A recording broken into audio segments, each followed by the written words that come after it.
Oh, hi, good afternoon. Hi, everyone. Thank you for joining these sessions. This session is about Ask Me Anything for the data engineering. So if you have any question relevant to data engineering, our bootcamp or any questions, please let me know. For now, I just want to quick show you our website. Sorry, miss.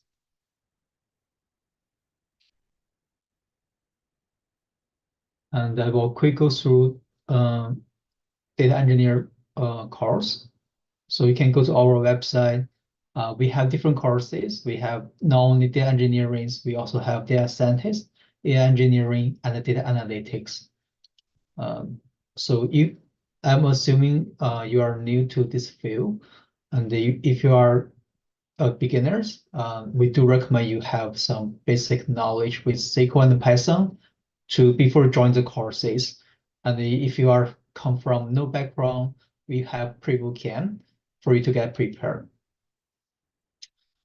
So mainly you will have so for the bootcamp you will have learn Linux and Docker.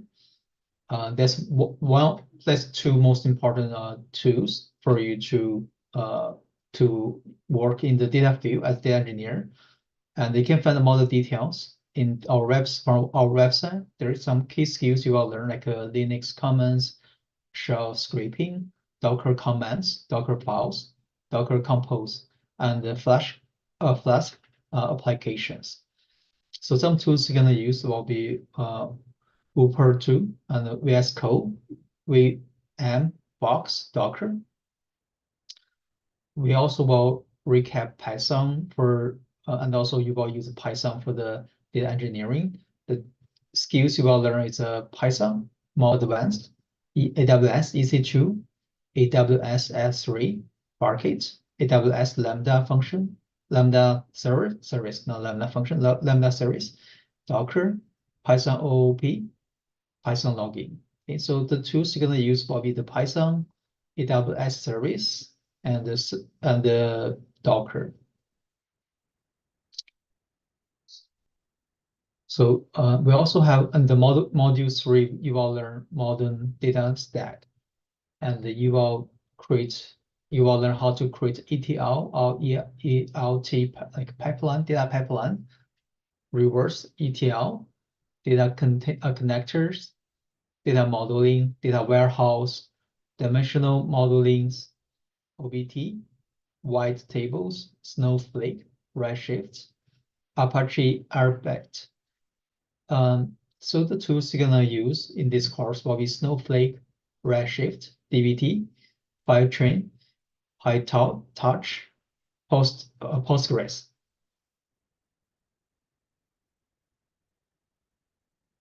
In module 4, it will be big data and the data lake.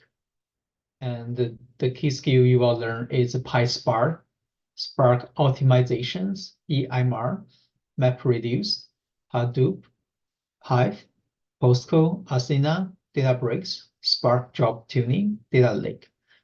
The tools will be used in this course will be Databricks, EMR, Spark, S3, and Glue. In module 5, you will learn how to build a data pipeline. The key skills you will learn is Airflow deployment, data pipelines, pipeline abstractions, and data automation, AWS Lambda, AWS step functions, perfect, gesture, and the tools you will use will be Airflow, Dexter, Perfect, StepFunc, and Lambda. So in the module 6, you will use non-SQL database. The key skill you will learn is CAP, Serum, NoSQL, DynamoDB, and Elasticsearch, ELK, log analysis, data modeling. So the tools you will use is Dynamo database, DB, Elasticsearch, Logstash, and Kanban.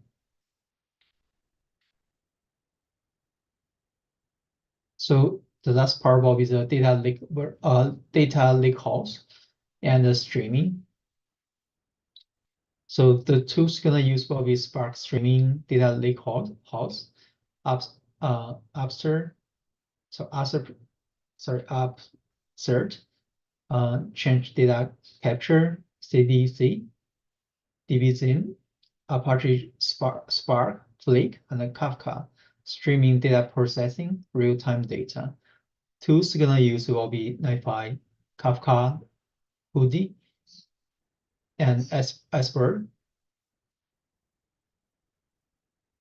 DBZim, Flink, and Spark. So that's the tools, the skills you all learn for enter of the data engineer bootcamp. So after you complete all the courses, and we will move on to the career preparations, there will be include like a resume sessions and some the key skill you all learn will be research, legal, system design, networking, and salary rate negotiations. And we will have our mentor. Most of mentor is our alumni who has graduated from the bootcamp, and they have the similar career path like you.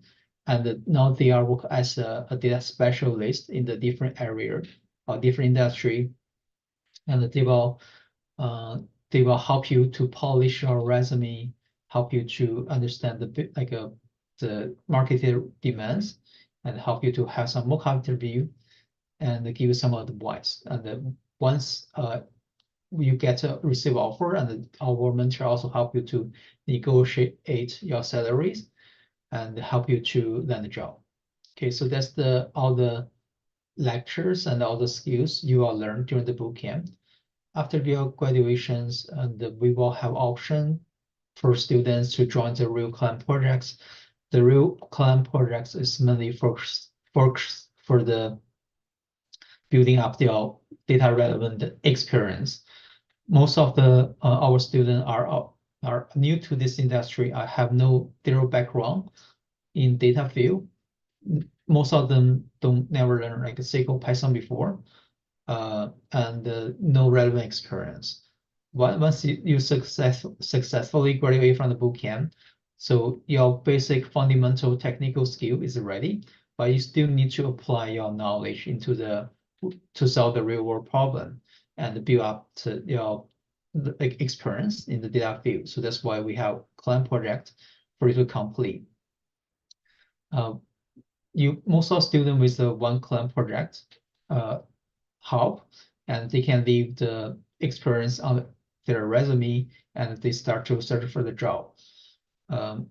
So some students need to complete 2 projects, some students need to complete 3 projects.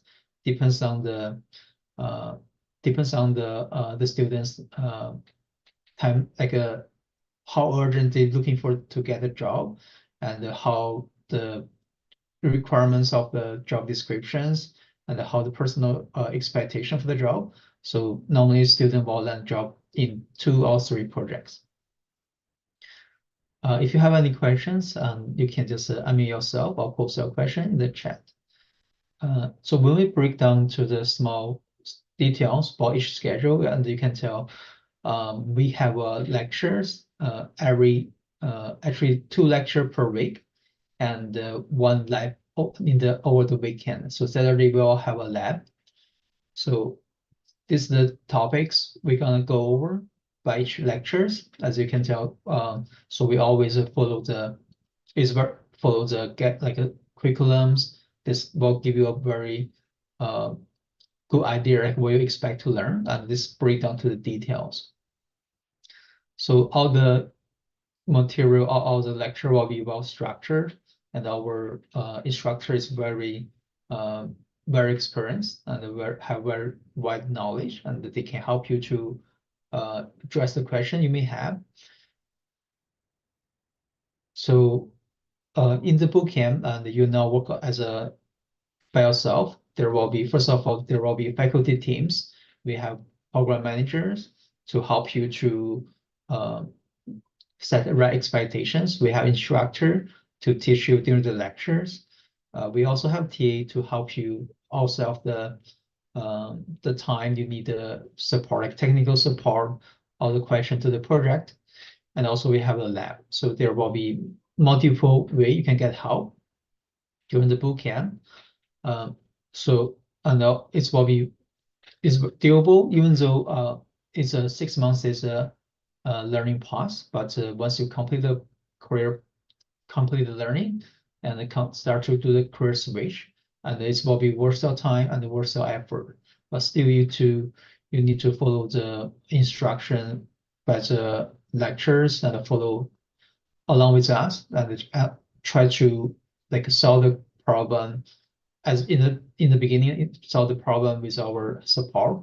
And later on, once you complete the course, you will be more independently to to handle the different tasks. Okay, so so the next course will be start on June 18th. We start with Linux and the Docker, move on with Snowflake. Also, there will be data warehouse, data modeling, and ETL. And you will start with a project. And there will be a break from August to the earlier September, and we move on to the cloud service like Azure.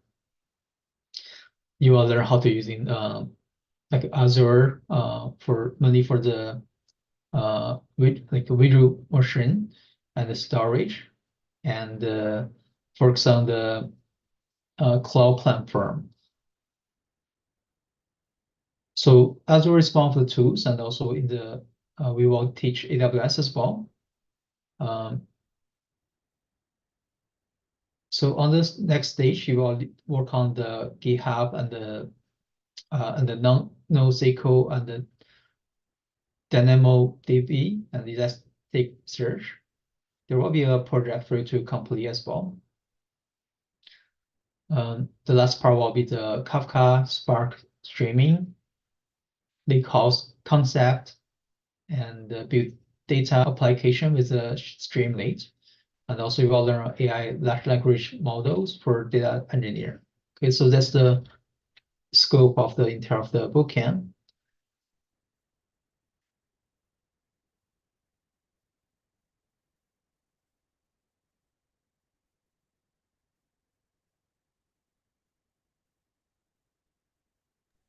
And just to chime in here, hey everyone.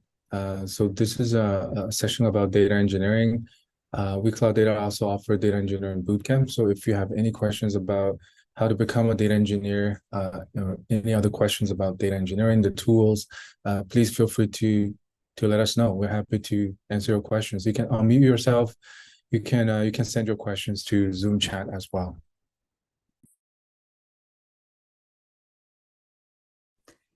Yeah, hi. Appreciate the presentation. Thank you. I have one question actually regarding like the training on local projects.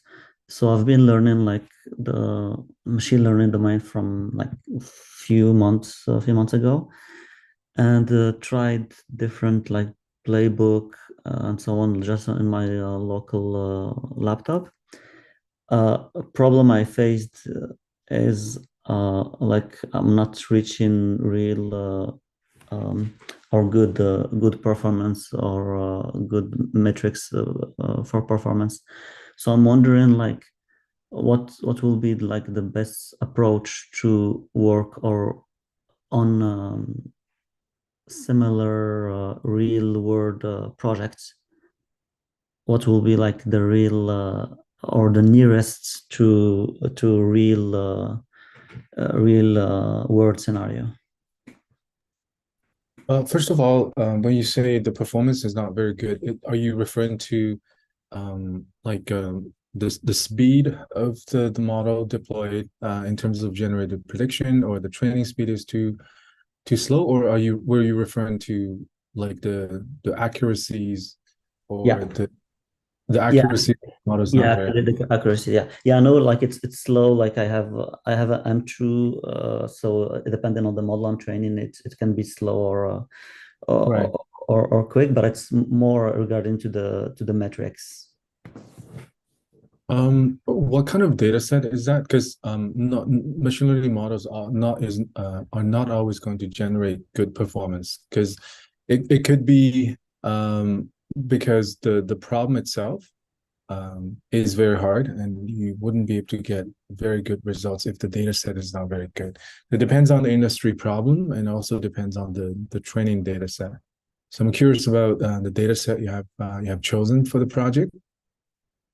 And have you seen other people working on similar problems getting good results?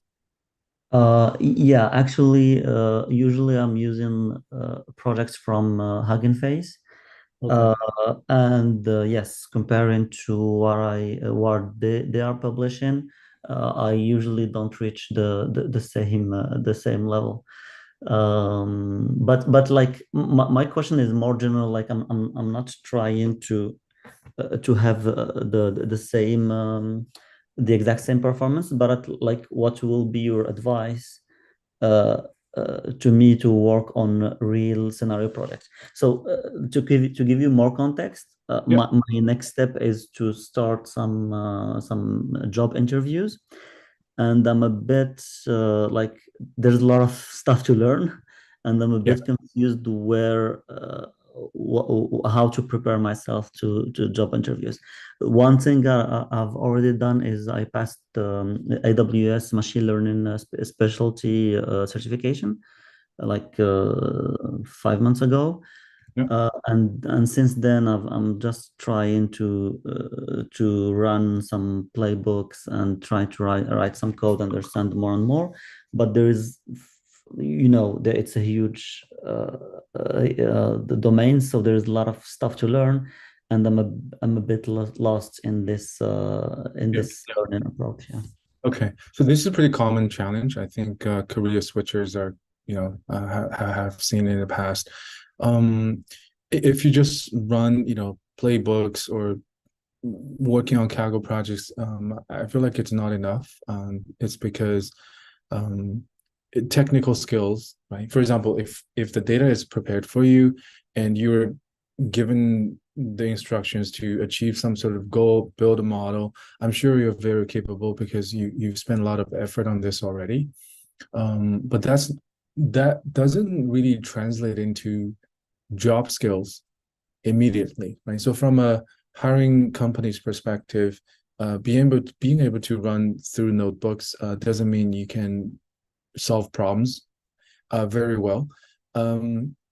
It's just, I think hiring managers are trying to lower the hiring risk, right? That's why they focus so much on experience, because if you can talk about the past experience you had and also what you learned from those experiences, then they're more confident that when you come across real life projects, you will be able to get things done. So when you choose your projects, how do you pick a project that can help you sort of build that confidence in a hiring manager? I would avoid, starting from like a data set or just picking anything from Hugging Face, which is usually not business driven. I think you should probably go backwards and try to figure out the type of industries you would like to work in. And if you don't have any preference, I would recommend you pick one or two. And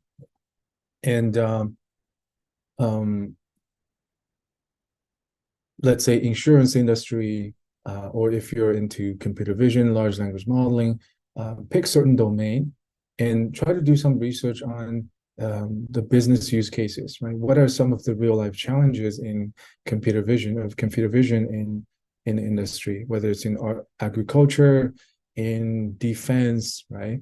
And then after you've done some research of those real life use cases, you'll notice that people, after you train the models, right, most likely you need to deploy that to the edge, which means you're not going to run the models like in a notebook. You're less likely going to be given 1,000 images and just use your model to generate prediction. If it's some sort of camera, some sort of drones, your models will need to be deployed to the edge. That means the model needs to run efficiently The model size need to be smaller enough, right? And then Python probably wouldn't work, and you have to use C++. So how do you make sure that you can deploy the model in a format that that can be used by different languages? So these are some of the practical considerations, but I think you need to do enough research about each industry. So, because when you go through learning process, most of the courses will teach you, hey, this is natural language processing, this is computer vision. You need to use convolutional neural network. You have to work with vision transformers. But people usually don't start from a natural use case. So my first recommendation in here would be pick a domain and do some research and see what the actual use cases and demands are. And then do some research about those job postings in the industry, and see what people specifically look for in those job postings about computer vision in certain industries. And that will give you a much better idea of what kind of projects you need to build. Your data set can still come from Kaggle, but you need to sort of work on it like as an end-to-end project, right? So it's always useful to have some sort of pipeline diagram, even ML pipeline diagram. If you were to deploy the model, I think you learn SageMaker because the AWS ML like specialty certification. Can you deploy an endpoint, right? And hopefully even deploy that to an edge device. So people, you have to basically go above and beyond. You don't stop at training and evaluating the model because that's just too easy to do.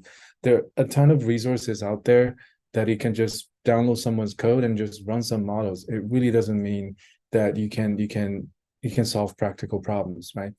I think you can, but the hiring managers are also interview 10 other people. So they tend to, favor people who have some sort of practical experience. So you should not just stop at a notebook level. You need to deploy your models, hopefully in a cloud environment, right? You built some sort of simple UI using whether Streamlit, or you can use, fast API just to build some prototype that people can see and feel. And then talk about the practical stuff, such as, doing some benchmarking, right? When you deploy the model locally to SageMaker and deploy that to a Raspberry Pi or whatever edge device, are there any difference in terms of the prediction speed, right? Or how scalable is that? If you come across a use case, there are 10 million images that you need to generate predictions on. Are you going to use SageMaker, Transform, Amazon Batch, or just use Lambda functions, or maybe you use Spark, Apache Spark. So I think you have to do some research on like the industry tools people use. When the data is really, really big, you may Python alone is not enough. You might need to use a distributed system. So I think all of these will add value and make your portfolio project stand out more. And also, I think you need to spend a little bit more effort on the presentation, because it's just too easy for people to sort of ignore the good stuff, like effort you put into the project, because you're just describing them in words, right? And sometimes it's kind of hard for people to appreciate in 5 seconds, telling that this is actually a pretty decent project, right? And also it depends on who's reading your resume. It could be an HR person who's not machine learning expert, then most of these descriptions probably look the same to them. So why would they choose your resume over others? So I think, if you work on an ML pipeline or data pipeline, right, you need to have a diagram. You can have a link next to the project on your resume that links to your GitHub repo, and where you have clearly present the overall workflow, data pipelines, or ML architecture. And a picture is worth 1,000 words, so people right away can appreciate that this is actually a pretty comprehensive project, right? Otherwise, people will think, oh, you just downloaded something from Hugging Face, and they just train a bunch of model, and 5,000 other people can do the same thing. So you just need to spend extra effort on this and make it more complete and end-to-end. And also, since you've put in the effort, make sure people can see that.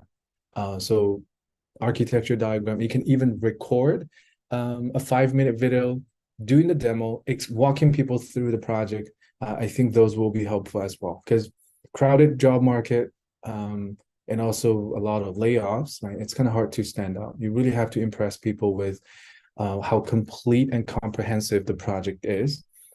So it should go beyond any kind of exercises, and people need to know, like, your solution almost needs to be something that's just ready to go. And then people know that applying something like what you've accomplished in your project, the skill set can be directly used in real life project, then they will be impressed, which means you can do all the experimentation in a Jupyter notebook, but you definitely need to have deployment, right? Whether it's using Spark for batch prediction, you write some user-defined functions, or you deploy everything, containerize it, and you spin up services in AWS, and you deploy them using Lambda. Like, you can even try a few different approaches of deploying a model, because there's so many different ways, and because there are different use cases.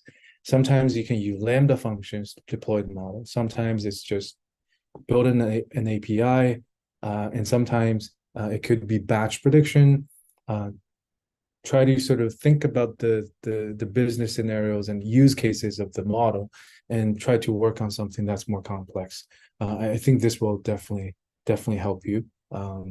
Adding some, since you know AWS already, I think adding some MLOps, for example, GitHub Actions, doing a CI/CD pipeline, unit testing, right? People don't do a lot of enough testing in machine learning.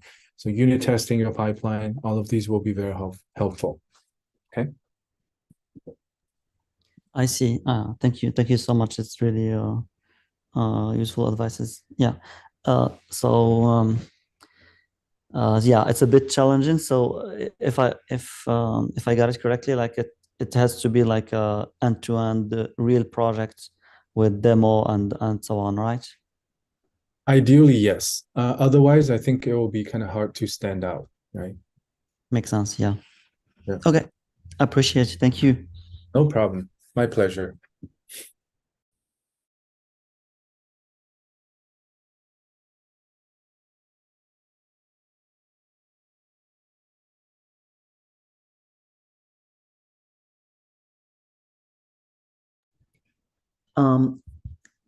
Don't know if we still have some time for one more question. Yeah, feel free to go ahead. So I've been like the last week, actually I've been trying to understand deeply how transformers are working and so on, like reading the paper, attention all you need and so on, trying to run some code against that, like to understand more deeply the encoder, decoder, and all the technical details. Do you think it's a good idea to go through like deeply understand how those kind of architecture, transformer architecture is working, and if so, which architecture to choose? Like there is a lot of old architecture, LSTM and stuff, and there is the new and like there is a bunch of them. So from your perspective, like what is your advice regarding to which architecture to learn and how deeply I need to go? Because there is like the deep mathematical expression to understand, and then there is like how to use them, how to code them, or how to use them from a high level using TensorFlow or whatever framework out there. Yeah. I think I can tell that you've done a lot of self-learning. So that probably means that you don't come from NLP or specialized background. So I would probably focus more on the becoming like a practitioner instead of becoming very specialized in this, because if you do want to become an expert in NLP, LLM, you do need to go very deep. And this field is evolving very fast. Understanding the history of NLP, the traditional methods, is also very important. And even though transformers, architecture is very popular right now, understanding LSTM is still indeed very important, because it LSTM is also like, there's some innovations right now on LSTM approach, where people combine LSTM and transformers. So I think just understand how things evolved over time, like the limitation of LSTM and why people, nowadays prefer transformers due to the scalability, efficiencies, and all of those. I think understanding that will be helpful. You probably don't need to focus that much on implementing your own, transformers, like in PyTorch or in TensorFlow. Try to focus more on the practical side, which is leveraging Hugging Face or PyTorch to use LLM, right, or BERT, whatever, GPT, for downstream tasks. Because if you look at this landscape, for someone to be able to invent a new algorithm, well, either you need to work in a research institute, or you work for those big tech companies such as Google that invented, transformers. If you want to pre-train large language model, and we know the cost is extremely high.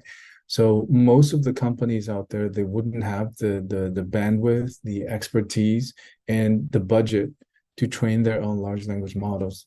And that's why either you pay for private models like OpenAI, or you work with open source models such as Llama models and some other open source LLMs. There's enough research, done in this field already. It's hard to innovate going forward. And, because of the scaling law, a lot of times it's just how much compute you have, right? And they're definitely going to hire the top engineers and PhDs to work on this kind of problems. That leaves actually less room for career switchers. Like, it doesn't make sense for us to sort of compete in that category. So the trend, I think, should be really just applying these open source models to solve very practical challenges. At least as of now, there's no one single model that rules everything. Even GPT-4 or GPT-5, it's not going to solve all of your, all of the company's problems. Like, there are a lot of restrictions and limitations. So there's always a need for companies to tailor, to customize LLMs for their own data set. And sometimes it's due to regulation, restrictions. You simply cannot upload the data to the cloud. If it's a financial institution, for example, or maybe government, right? The government in other countries may not want to upload their data directly to OpenAI, which is a company owned by US. So that creates needs for companies or even countries to own their own large language models, and then you have to fine tune this model. So long story short, I think you should be focusing on how to fine tune an existing large language model. So fine tuning is still very helpful. A lot of companies do that. It's an area where people actively do research. There are new methodologies and coming out every day. Another area is RAG, for example, building applications. Leverage an existing LLM, whether it's building conversational AI, chatbot, or do document search, building knowledge graph. There's a lot of neat demand in that as well. So some of these might be actually more engineering focused. So definitely don't need a PhD to do that. But I believe that's going to create a lot of opportunities. But who knows? There might be a company that's building a software or a platform that just can be very powerful. But I think most of the company will want to have some sort of certain level of customization. So I think that's where the opportunities are. Doing pure research, you'll absolutely need to go back to school to do that. But I feel like this, because at the very beginning of this wave, right, of generative AI, it's the research that's growing really fast. But in a few months or in 1 or 2 years, you start to see that it's becoming harder and harder to come up with better algorithms, better LLMs, but the innovation on the product side is going to explode. So at that time, you'll see huge demand in industry that want people who know how to build AI-driven applications. And unfortunately, I don't think you can use AI to automate this kind of process too. So definitely we'll need an expert who know how to work with these models, and not just LLMs, but also the traditional ML AI methodologies. But ultimately, you want to build useful applications. When you build applications, you need engineers. And when you deploy applications in production, right, the biggest challenge right now is it's very easy to find a LangChain tutorial so you can build a chatbot using Streamlit. 99.9% of those are demos, not production ready. Because in production, you're concerned about cost. What about 500 people using your LLMs at the same time? And then need to know how to do model serving in parallel. You have to use distributed systems, work with GPUs. All of these are engineering problems that are way more practical. And if you can specialize in that, I think there are golden opportunities. So try to focus less on the algorithm side, because the innovation is just happening too fast right now. You can't really keep up. But there's not enough productionally deployed LLMs out there yet, and that's where the opportunities are. I see. Yeah. So if I have so if I understand it correctly, there is an opportunity to bring models to production, so that kind of project that will this kind of project will be useful for my profile. And there's also like picking an existing or using an existing model and try to fine tune it, or use RAG to like use my own the document to solve a specific problem, right? Yeah. And the first one you said was like, if I got it correctly, is it a good idea like to test different existing model using existing frameworks? Like there is there's a lot of domains, the computer vision, anomaly detection, translation, and so on and so on. Yep. Is it a good idea, like if I spend some time to apply those public demos in different fields to understand the high level, how from a high level perspective, how they are working? Or is it a waste of time? Better to focus on the two others that you mentioned, like fine tuning and production real scenario? So LLMs and RAG are very in particular, right?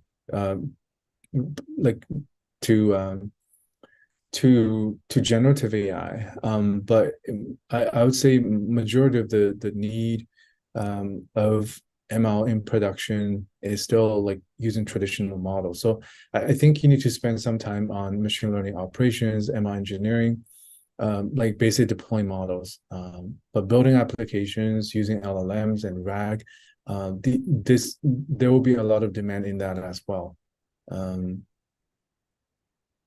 Yeah. Yeah.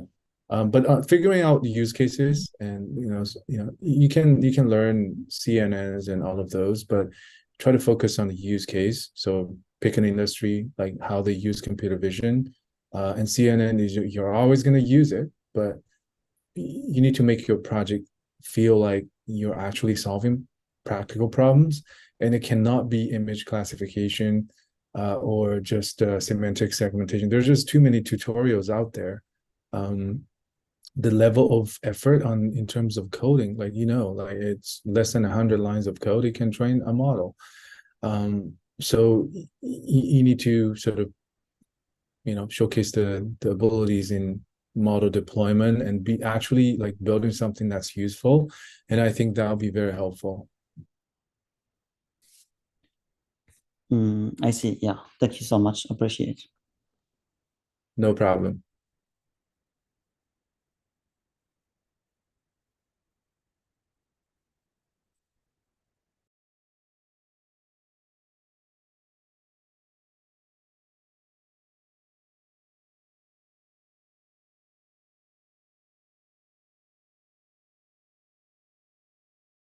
Any other questions?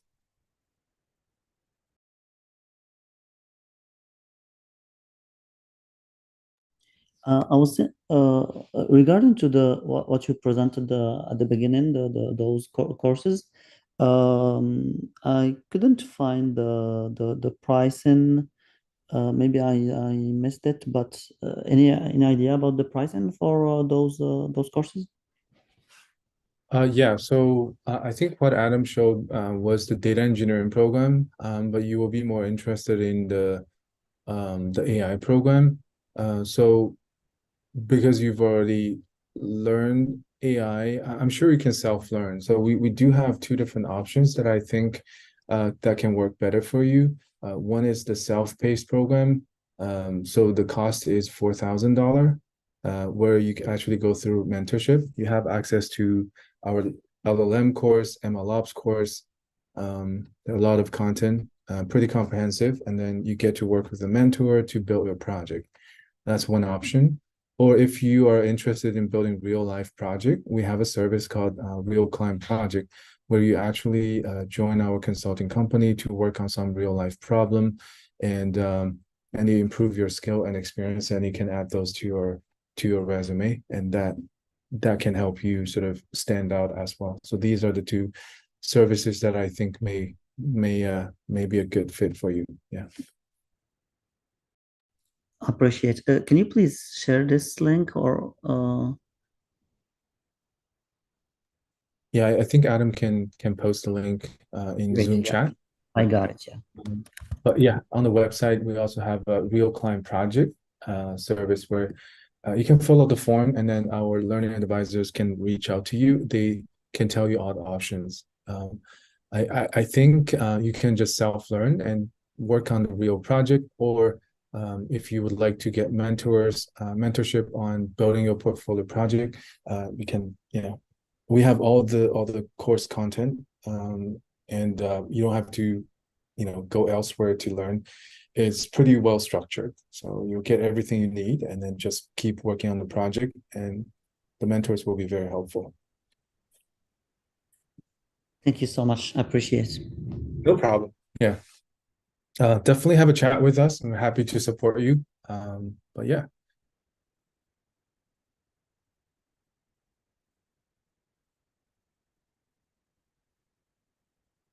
Cool. If there's no further question, I think that's it for this session. And thank you so much for joining this session and ask all the questions.